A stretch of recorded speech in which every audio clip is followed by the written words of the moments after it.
Good morning traders, Joseph here from Eightcap. So just starting with some of last night's main data.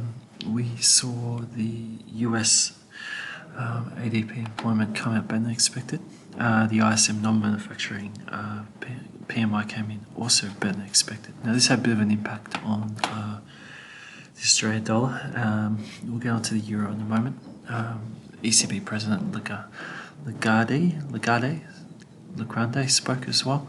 It wasn't too good for the euro, and we'll get onto that shortly. But we can see that the nice rally we had on that was yesterday, pulled back quite sharply into the New York session.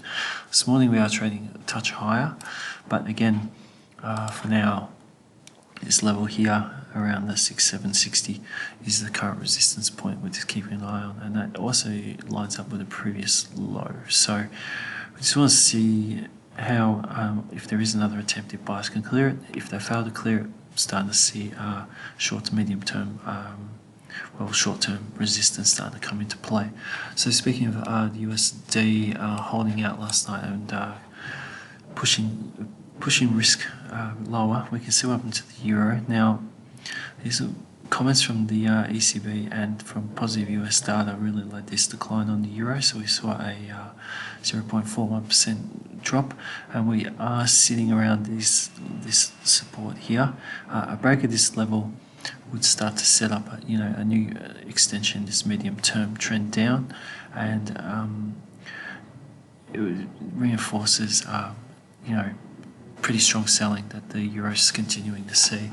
There's a similar story over to the yen for the euro, but the selling wasn't as pronounced. Still, risk markets are still hanging on a little bit stronger to the euro, to the yen at the moment after the coronavirus is expanding, but markets are starting to see it as a slightly better situation in terms of risk to point of view. So just going to touch on the pound. Now the pound retested that support level yesterday, and while this level continues to hold, we're just looking for this range to continue, but we're going to have to wait for a new higher low or a new move off this level here, just to signify that buyers are looking to push a new move up to possibly test the top of the range. Now, while FX was a little bit all over the place, our stocks were far from that. US markets continue sharply higher overnight. We're just looking at the US30 now. It had a very strong move of 1.63%, moving back up to testing levels close to new records. The NDX100, which is the Nasdaq, hit new records before pulling back, and this morning it started slightly lower.